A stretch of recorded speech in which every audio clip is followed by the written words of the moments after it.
So kita gunakan satu tabung uji. So di dalam letak serbuk ataupun pepejal asid oksalik. Okey, dan juga kertas litmus berwarna biru. Okey, pada mulanya kita tak letak air dalam tabung uji tu. Okey, apa yang akan berlaku kalau kita tak letak air tu? Dia kata akan pemerhatian. Okey, bila pemerhatian, apa yang awak nampak, apa yang awak hidup, apa yang awak bau. So kat sini kita boleh nampak perubahan. Okey, awak dah tahu kalau ada air barulah asid menunjukkan sifat keasidan ataupun alkali menunjukkan sifat kealkalian. So sifat dia imus berwarna merah. So apa yang berlaku kalau tanpa air? Apa pemerhatian yang awak boleh nyatakan di sini?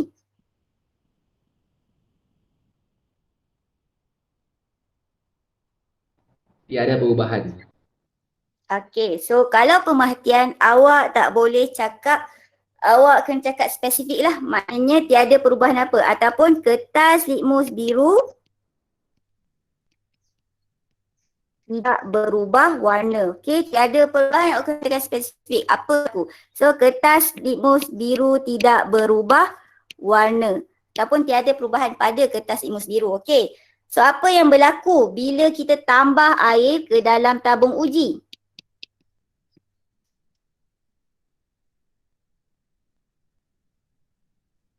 So apa yang berlaku?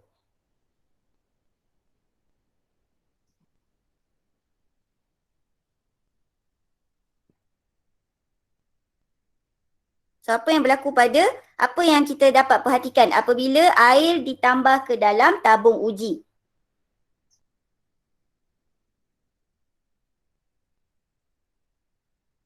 Yes, kertas litmus biru berubah warna. Okey. Terus kalau perhatian, akak faham warna tu daripada warna apa kepada apa? Pemerhatian, perubahan tu kita kena nyatakan daripada apa bertukar kepada apa. So kertas litmus biru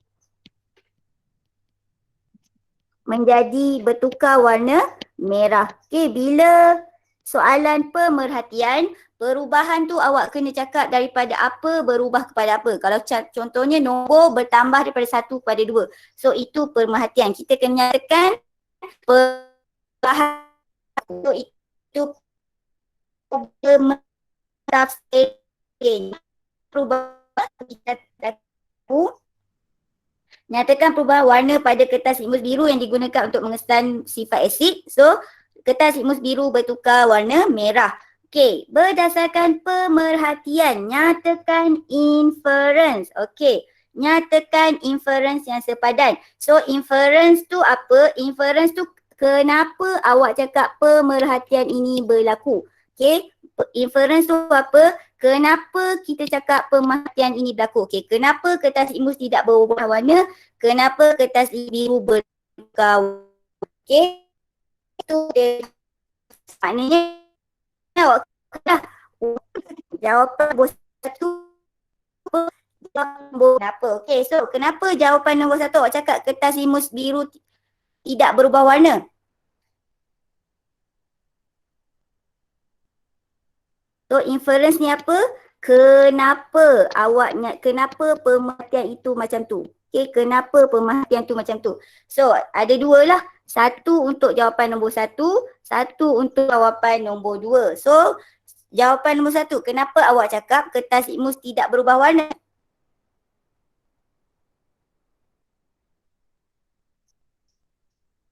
Kenapa kertas litmus tidak berubah warna?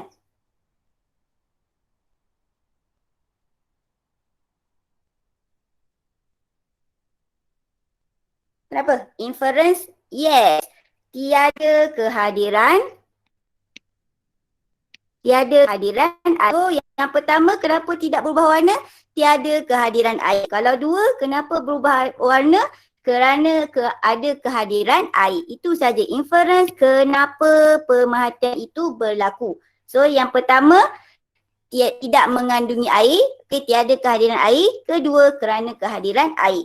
Okey, bagaimanakah keadaan yang diperlukan? So daripada situ kita tahu bagaimanakah keadaan yang diperlukan untuk membolehkan asid menunjukkan sifat keasidan adalah dengan kehadiran air. Okey, so awak dah kena tahu pemerhatian, nyatakan perubahan yang berlaku daripada apa kepada apa.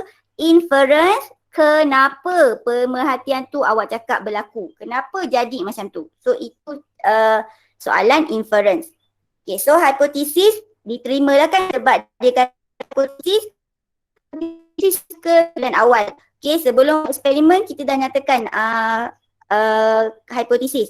So dia kata air diperlukan oleh asid untuk menunjukkan sifat keasidan. So hypothesis diterima.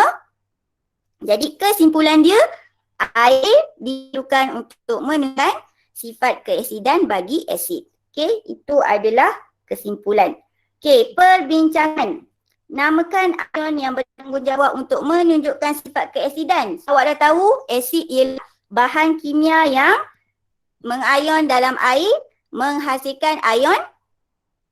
Ion apa kalau asid?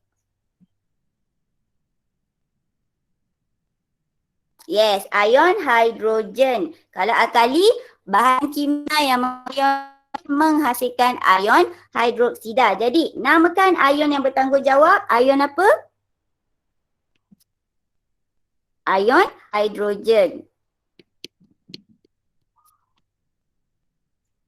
Okey, pepejal asid oksalik mempunyai pemerhatian yang berbeza. Okey, dengan pepejal asid oksalik yang dilarutkan dengan dalam air. Berikan sebab. Okey, so pertama, kenapa kalau tak ada air jadi macam tu? Yang kedua, kenapa ada air jadi macam tu? So kita kena terangkan kenapa. Okey, so pepejal asid oksalik, so C2H2O4. Okay, first kali kalau nak terangkan ni awak kena kenal pasti dia adalah sebatian apa dulu. Untuk asid ke alkali ke, first kali awak kena kenal pasti sebatian tu adalah sebatian apa? Ionik atau covalent. Sebab apa kita kena kenal pasti sebatian tu ionik atau covalent? Supaya kita tahu zarah yang bentuk sebatian tu terdiri daripada molekul ataupun ion. Okay, so first step untuk asid ataupun alkali, awak kena kenal pasti sebatian tu sebatian apa, covalent ataupun sebatian ionik. So awak dah tahu sebatian covalent hanya mengandungi atom bukan logam. Atom bukan logam dengan atom bukan logam membentuk ikatan covalent. So sebatian dengan atom bukan logam membentuk ikatan ionik, so dia adalah sebatian ionik. Sebab apa? Supaya kita tahu zarah yang membentuk sebatian tu terdiri daripada apa? Molekul ataupun ion. So, C2H2O4 sebatian apa? C2H2O4 sebatian apa? Covalent ataupun yes. So, dia adalah sebatian covalent. So yang ini adalah sebatian covalent. Okay, jadi awak dah tahu kalau sebatian covalent dia wujud sebagai molekul. Okay, bila sebatian covalent dia wujud sebagai molekul. Okay, apa yang berlaku apabila dalam air? Bila tiada air, so tidak berlaku. Bila tiada air, tiada pengayonan yang berlaku. So tiada pengayonan lah. C2H2O4 tidak terayon. So apa yang tidak terayon? Tidak mengayon. So bila tidak mengayon, apa yang tidak terhasil? Tiada kehadiran ion hidrogen. So bila tiada kehadiran ion hidrogen, apa yang berlaku? C2H2O4 tidak menunjukkan sifat asid.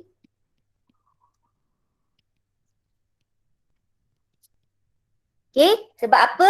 Sebab dia wujud sebagai molekul yang neutral. So bila tiada air, C2H2O4 ni wujud sebagai molekul yang neutral. C2H2O4 ni, asid ni tidak mengayon. Bila tidak mengayon, tiadalah kehadiran ion hidrogen. Bila tak ada kehadiran ion hidrogen, C2H2O4 ni tidak menunjukkan sifat asid. Okay, boleh faham? Boleh. Okey, yang seterusnya, kalau ada air, ada kehadiran air, apa yang berlaku? Ya, dia adalah molekul. So, bila ada kehadiran air, apa yang berlaku? C2H2O4 akan mengayon. So, bila mengayon, apa yang ada? Kehadiran ion So, bila ada kehadiran ion hidrogen yang bebas bergerak, okey. So, apa yang berlaku? Barulah C2H2O4 menunjukkan sifat keasidan dia. Okey, iaitu menukarkan litmus biru jadi warna merah. Okey, boleh faham? First step adalah tentukan jenis sebatian. Okey. Alkali ke asid ke, first step adalah tentukan jenis sebatian. Okey, kalau dia adalah covalent, maka dia wujud sebagai molekul yang neutral. Okey, bila ada air, barulah boleh mengayon, barulah ada kehadiran ion hidrogen, barulah boleh menunjukkan sifat keasidan. Okey, jelas? Faham? Jelas. Okay. Tak ada ni, boleh juga soalan tanya. Okay, nanti awak akan jumpa. Dimasukkan ke dalam pelarut organik. Okay, dalam pelarut organik. So, awak dah jumpa sebelum ni. Okay, di dalam pelarut organik, iaitu sifat-sifat sebatian ionik dan juga sifat-sifat sebatian kovalent. Yang mana ionik larut dalam air, tak larut dalam sebatian kovalent. Kalau sebatian kovalent, tak larut dalam air, larut dalam pelarut organik. Contohnya pelarut organik adalah propan. Okey, keadaan yang ini adalah sama bila dimasukkan ke dalam pelarut organik. Maknanya, apabila C2H2O4 dimasukkan ke dalam pelarut organik, so awak kena tahu bila ada air saja yang C2H2O4 terayon. Kalau apa-apa keadaan yang lain, dia tidak akan terayon. Jadi sama keadaan dia apabila C2H2O4 ni dimasukkan ke dalam pelarut organik. So C2H2O4 ni still wujud sebagai molekul. Dia tidak mengayon dalam pelarut organik. Bila tidak mengayon dalam pelarut organik, apa yang berlaku? Tiada kehadiran ion hidrogen, jadi tidak menunjukkan sifat asid. Okey, sama So hanya ada air saja yang C2H2O4 ion menghasilkan ion hidrogen dan asidan.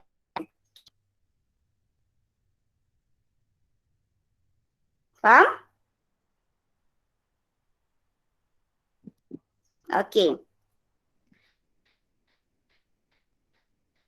Okey, seterusnya soalan definisi secara operasi. Okey, apa maksud definisi secara operasi ni? Cara nak jawab dia adalah what you do, what you observe. Okey? Apa yang awak buat, apa yang awak nampak. Okey, cara nak jawab definisi secara operasi ialah apa yang awak buat, apa yang awak nampak. So, apa yang kita buat ni sebenarnya? Ni. So dekat sini, apa yang kita buat apabila kita buat dalam kita buat dalam uji ni? Maksudnya kita masukkan kertas litmus biru ke dalam tabung uji yang mengandungi asid. Okey, apa yang berlaku? Kita tukar kalau tiada kertas tidak berubah warna.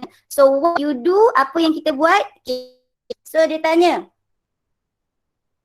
apakah definisi secara operasi bagi asid? So kita tahu asid kita ambil yang ada perubahan dah. Jadi bila ada air. So apa yang what you do? Apabila kertas litmus biru dimasukkan ke dalam tabung uji yang mengandungi asid dan juga air, itu what you do. Okey, apa yang kita buat apabila kertas litmus biru dimasukkan ke dalam tabung uji yang mengandungi asid dan juga air. So apa yang berlaku? Kertas litmus biru tukar menjadi warna. Okay. What you do?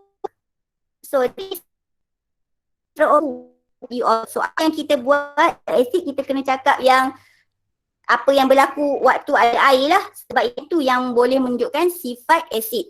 So what you do apabila kertas litmus biru dimasukkan ke dalam tabung uji yang mengandungi dan juga air, what you observe, kertas litmus biru bertukar menjadi warna merah. Itu adalah definisi secara operasi. Okey, boleh? Faham? Maknanya definisi secara operasi ni adalah daripada eksperimen yang awak buat. So nanti kalau dia tanya definisi secara operasi bagi alkali, tentulah juga cara awak nak jawab. What you do, what you observe. Okay, awak kena tahulah cara nak jawab untuk soalan ni. Okay, boleh? Jelas?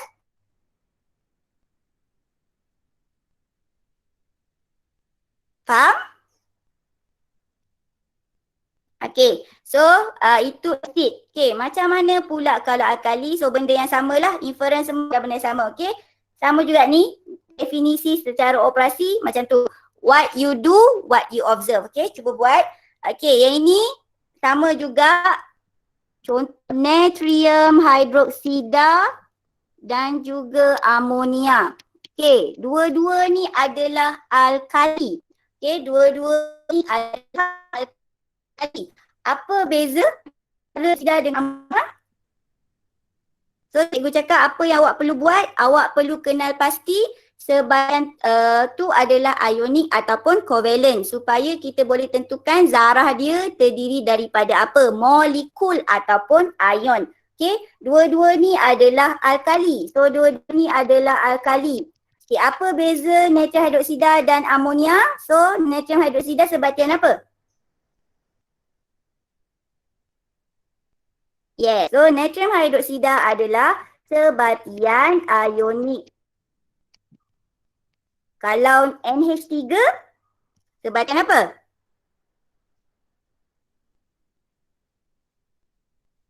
NH3?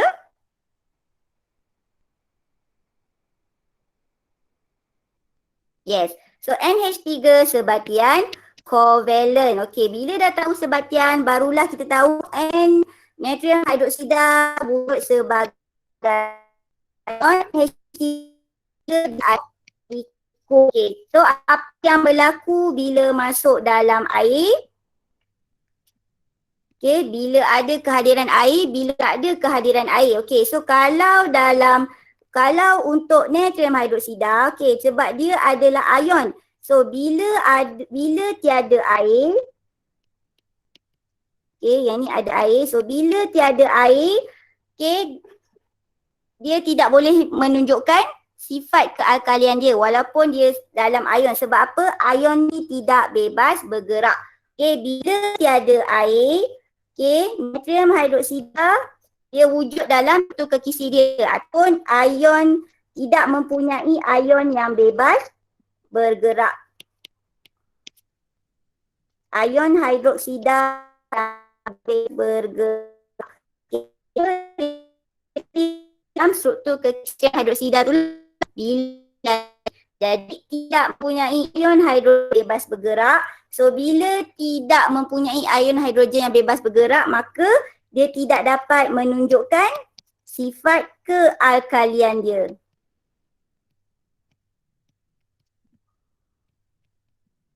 Okay, dia tidak terion. So dia tidak terion. So perkataan dia kena adalah tidak terion. So dia tidak mempunyai ion hidroksida yang bebas bergerak. So tidak dapat menunjukkan sifat kealkaliannya. Kalau ada air barulah boleh mengion. Bila boleh mengion, apa yang berlaku? Ada kehadiran ion hidroksida. So bila ada kehadiran ion hidroksida, barulah boleh menunjukkan sifat kealkalian dia. Okay, kalau untuk asid apa yang dia wujud sebagai molekul yang neutral. So bila tak terion dalam, dia tidak terion. So bila tidak terion, tiada kehadiran ion hidroksida. So kalau ada air, apa yang berlaku? Barulah boleh mengion. So ada kehadiran ion hidroksida, barulah boleh menunjukkan sifat keasidan. Okay, bezanya pada jenis zarah. Okay, so sama tak yang ini kalau untuk dia kata masuk dalam pelarut organik. Sama juga dia punya penjelasan dia. Okay, yang ini pun sama kalau dimasukkan ke dalam pelarut organik. Okay, boleh faham kehadiran air? Jelas? Okay, so kita habis tentang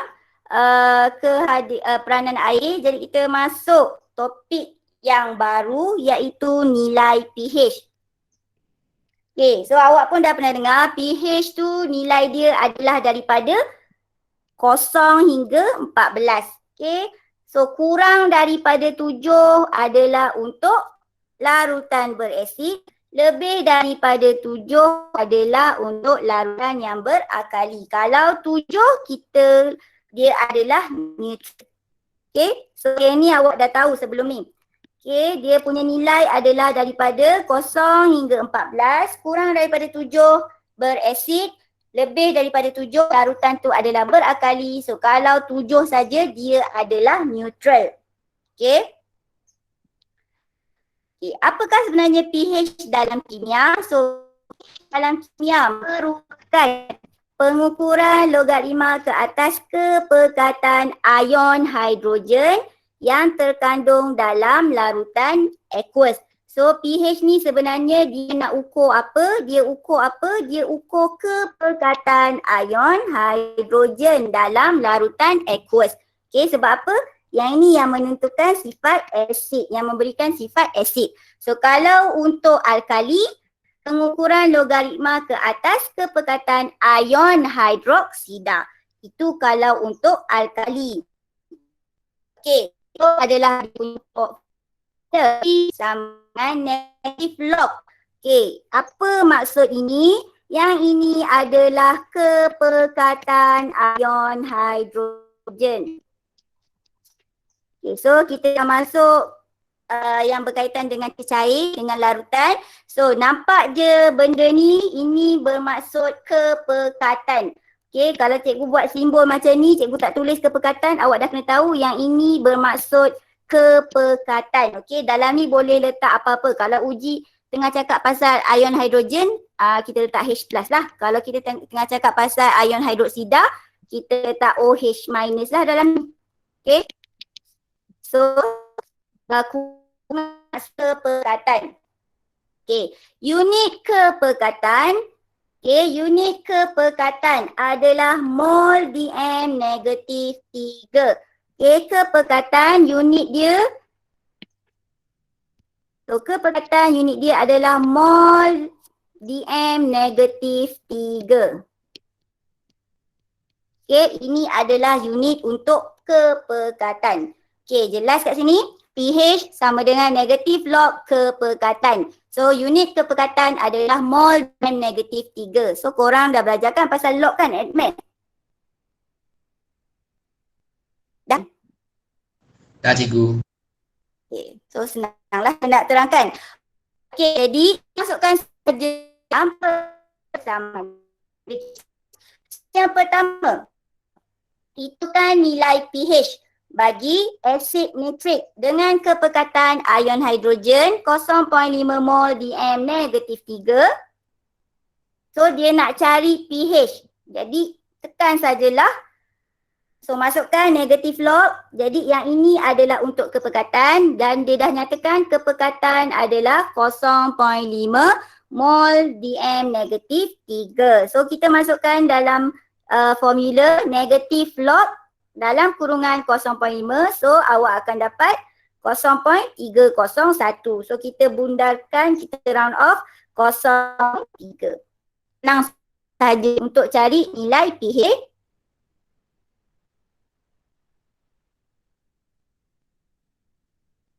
Okey, seterusnya kalau dia dah bagi pH, so awak nak cari kemolaran pula. Okey, so kita guna anti-log. Jadi dia dah bagi pH, so pH dia adalah 2.0. So dia nak cari kepekatan bagi ion hidrogen dalam larutan asid hidroklorik. Kenapa? Shift log negatif 2.0, so ni tak payahlah. Okay, macam mana awak nak cari dia? So tekan shift log negatif 2.0, so akan dapat 0.01 mol DM negatif 3. Okay, unit untuk kepekatan adalah mol DM negatif 3. So ini dia tak ada unit yang log saja. So tak ada masalah. Okay, so kalau kita pH pula maksudnya dia nak ukur kepekatan ion hidroksida dalam larutan. Kalau tadi untuk asid, yang ini untuk alkali. So yang ini kita hanya gantikan kepekatan larutan mengandungi ion hidroksida. So kalau ion hidroksida itu mengandungi 0.01 mol, maknanya ion hidroksida dalam tu pun mengandungi 0.01 mol DM negatif 3. Okay, so ini dia punya formula. Last kali, pH asid dan pH alkali, bila kita campur nilai dia kita dapat 14. Okay, asid punya pH dan alkali punya pH, bila kita campur kita akan dapat 14. So awak boleh carilah kalau dia bagi soalan yang macam ni. Okay, boleh faham?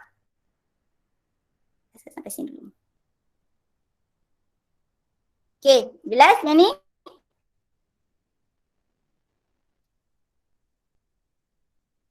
Tak ada kira-kira. Okay, so yang ni tak ada kira-kira. Jadi awak buka modul awak. So kita sampai pengiraan ni dulu. So awak buka modul awak, muka surat. Okay, muka surat 126. Okay, dah boleh mula jawab surat 126. Ambillah ke surat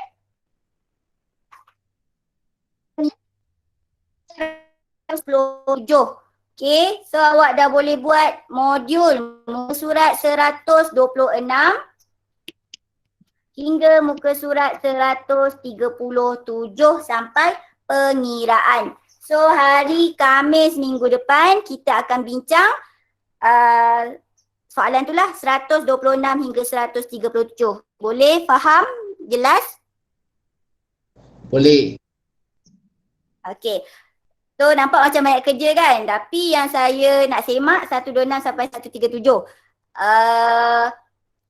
Poster tu due date dia 20 hari bulan. So lambat lagi. Boleh buat sikit-sikit. Amali tu berterusan sebab awak akan kumpul satu amali untuk form 4 satu buku, satu amali form 5 satu buku supaya senang kita nak tunjuk balik. Okay, jelas? Okay, boleh? Ada soalan? Tak ada kan? Okay, jadi sampai sini saja kelas kita. Korang boleh buat kerja, siapkan kerja lah sebab ada masa lagi sebelum pukul 10. So kita akan hari Khamis minggu depan. Okay. Laporan eksperimen je, buat dalam buku latihan. Buku latihan korang kan cikgu dah suruh macam asingkan. Satu bahagian untuk eksperimen je, satu bahagian untuk persamaan kan. Ya, laporan eksperimen buat dalam buku latihan. Ada. Saya dah suruh asingkan dah. Saya tak cakap ke korang. Okay, buku korang tu, nota saya tak adalah nak tengok sangat. Kalau korang nak buat nota, buatlah. Dalam buku ni, okay, rasanya belum persamaan. Okay, belakang kulit bahagian belakang persamaan. Okay, kumpulkan satu bahagian. Okay. Ada lagi soalan? Kalau tak kalau tak buat lagi, buatlah dalam buku tu. Okay, so buat dalam buku latihan supaya senang rujuk. Okay, so Sampai sini saja kelas kita. Kita jumpa lagi hari Khamis. Ada apa soalan boleh tanya. Okay, sama. Okay, sama.